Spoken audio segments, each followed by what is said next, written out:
Jeffrey Epstein's friends sent him body letters for a 50th birthday album. One was from Donald Trump. The leather-bound book was compiled by Ghislaine Maxwell. The president says the letter is a fake thing. By Khadija Safdar. And Joe Palazzolo, the 17th of July, 2025, 6:45 p.m. ET. For the Wall Street Journal. It was Jeffrey Epstein's 50th birthday, and Ghislaine Maxwell was preparing a special gift to mark the occasion. She turned to Epstein's family and friends. One of them was Donald Trump. Maxwell collected letters from Trump and dozens of Epstein's other associates for a 2003 birthday album, according to documents reviewed by the Wall Street Journal. Pages from the leather-bound album assembled before Epstein was first arrested in 2006 are among the documents examined by Justice Department officials who investigated Epstein and Maxwell years ago, according to people who have reviewed the pages. It's unclear if any of the pages are part of the Trump administration's recent review. The president's past relationship with Epstein is at a sensitive moment. The Justice Department documents, the so-called Epstein files, and who or what is in them are at the center of a storm consuming the Trump administration. On Wednesday, after angry comments about how the files are a hoax created by Democrats, President Trump lashed out at his own supporters for refusing to let the matter go. The letter bearing Trump's name, which was reviewed by the Journal, is body like others in the album. It contains several lines of typewritten text, framed by the outline of a naked woman, which appears to be hand-drawn with a heavy marker. A pair of small arcs denotes the woman's breasts, and the future president's signature is a squiggly Donald below her waist, mimicking pubic hair. The letter concludes, "Happy birthday, and may every day be another wonderful secret." In an interview with the Journal on Tuesday evening, Trump denied writing the letter or drawing the picture. "This is not me. This is a fake thing. It's a fake Wall Street Journal story," he said. "I never wrote a picture in my life. I don't draw pictures of women," he said. "It's not my language. It's not my words." He told the Journal he was preparing to file a lawsuit if it published an article. "I'm going to sue the Wall Street Journal just like I sued everyone else," he said. Allegations that Epstein had been sexually abusing girls became public in 2006, and he was arrested that year. Epstein died in 2019 in jail after he was arrested a second time and charged with sex trafficking conspiracy. Justice Department officials didn't respond to requests for comment or address questions about whether the Trump page and other pages of the birthday album were part of the agency's recent documents review. The FBI declined to comment. The existence of the album and the contents of the birthday letters haven't previously been reported. The album had poems, photos, and greetings from business people, academics, Epstein's former girlfriends, and childhood pals, according to the documents reviewed by the Journal and people familiar with them. Among those who submitted letters were billionaire Leslie Wexner and attorney Alan Dershowitz. The album also contained a letter from a now-deceased Harvard economist, one of Epstein's report cards from Mark Twain Junior High School in Brooklyn, and a note from a former assistant that included an acrostic with Epstein's name, "Jeffrey. Oh, Jeffrey. Everyone loves you. Fun in the sun. Fun just for fun. Remember, don't forget me soon. Epstein, you rock. You are the best." Epstein was Wexner's money manager at the time. The longtime leader of Victoria's Secret wrote a short message that said, "I wanted to get you what you want, so here it is." After the text was a line drawing of what appeared to be a woman's breasts. Wexner declined to comment through a spokesman. Wexner's spokesman previously told the Journal that the retail mogul severed all ties with Epstein in 2007 and never spoke with him again. Dershowitz's letter included a mock-up of a Vanity Unfair magazine cover with mock headlines such as, "Who was Jack the Ripper? Was it Jeffrey Epstein?" He joked that he had convinced the magazine to change the focus of an article from Epstein to Bill Clinton.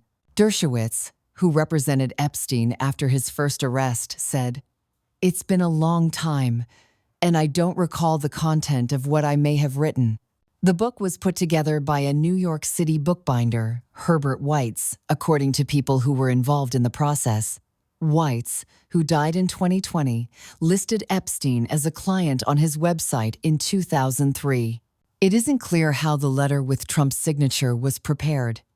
Inside the outline of the naked woman was a typewritten note styled as an imaginary conversation between Trump and Epstein, written in the third person. Voiceover. "There must be more to life than having everything," the note began. Donald. "Yes, there is, but I won't tell you what it is." Jeffrey. "Nor will I, since I also know what it is." Donald. "We have certain things in common, Jeffrey." Jeffrey. "Yes, we do, come to think of it." Donald.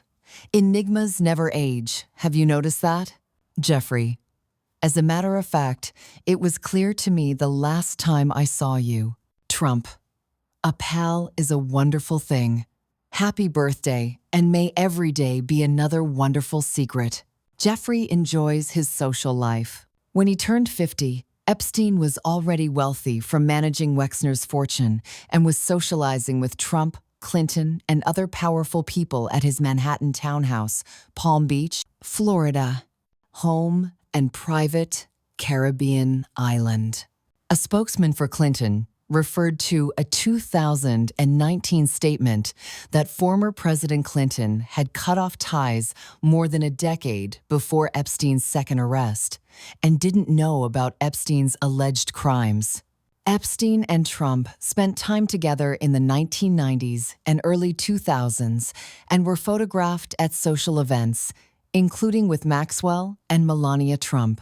A 1992 tape from the NBC archives shows Trump partying with Epstein at his Mar-a-Lago estate. Trump is seen pulling a woman toward him and patting her behind. Trump, along with others, including Clinton, also appeared several times on flight logs for Epstein's private jet. A 2002 New York Magazine profile of Epstein quoted Trump, "I've known Jeff for 15 years. Terrific guy," Trump said. "He's a lot of fun to be with. It is even said that he likes beautiful women as much as I do, and many of them are on the younger side." No doubt about it, Jeffrey enjoys his social life. Both men said that they subsequently had a falling out. Trump has said their friendship ended before Epstein pleaded guilty to procuring a minor for prostitution in 2008, served time in a Florida jail, and registered as a sex offender. When Epstein was arrested again in 2019, Trump said he hadn't talked to Epstein for about 15 years. "I knew him like everybody in Palm Beach knew him," Trump said in the Oval Office at that time. "I was not a fan of his, that I can tell you." Trump's spokeswoman told the Journal in 2023 that Trump had banned Epstein from his Mar-a-Lago club at some point in the past, without elaborating. Maxwell, a British socialite, was convicted in 2021 of helping Epstein's sex trafficking and sentenced to 20 years in prison. Maxwell didn't respond to a letter requesting an interview sent to her in prison. Arthur Idala, an attorney representing Maxwell in her appeal, said, "At this point, she is focused on her case before the Supreme Court of the United States." The FBI's Epstein files. Epstein's associations with Trump and many powerful people have been well documented. There remain questions about what the FBI possesses about Epstein and his well-connected friends. In 2019, the FBI confiscated evidence from Epstein's properties in the U.S., Virgin Islands, and New York. Earlier Tuesday, after the Journal sought comment from the president about the letter, Trump told reporters at the White House that he believed some Epstein files were made up by former presidents Barack Obama and Joe Biden and former FBI Director James Comey. He said that releasing any more Epstein files would be up to Attorney General Pam Bondi. Whatever she thinks is credible, she should release, Trump said. Allegations that bureaucrats covered up Epstein's connections with participants in his trafficking scheme were fanned by people now in top roles in the Trump administration, including FBI Director Kash Patel and his deputy, Dan Bongino. In June 2024, Trump was asked in a Fox News interview whether he would release the Epstein case files. The Republican presidential candidate initially responded, "Yeah, I would." But he also expressed some reservations. You don't want to affect people's lives if it's phony stuff in there, because it's a lot of phony stuff with that whole world. But I think I would. Soon after she was confirmed as Attorney General, Bondi said she was preparing to release new Epstein files. In late February, Bondi announced the release of Phase 1 of the documents.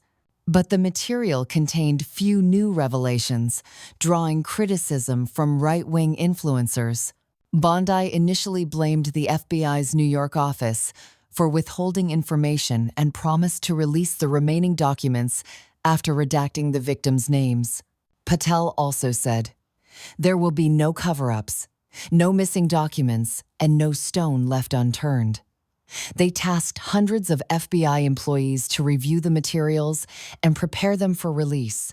The issue took on new life in June when Elon Musk, amid a public feud with Trump, alleged that the FBI was withholding documents from the Epstein case because Trump was in the files. "The truth will come out," Musk wrote on X on the 5th of June. He later deleted the message and said he regretted some of his comments.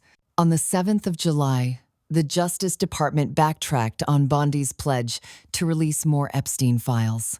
The Justice Department said that after an exhaustive review, it had found no incriminating client list or additional documents that warrant public disclosure. Democrats on the House Judiciary Committee demanded this week that Republican Chairman Jim Jordan hold hearings on the Trump administration's handling of the Epstein files and, if necessary, subpoena Bondi, Patel, and Bongino. At a cabinet meeting on the 8th of July, Trump criticized a reporter for asking about Epstein. "Are people still talking about this guy? This creep?" Trump said. "That is unbelievable. Do you want to waste the time?"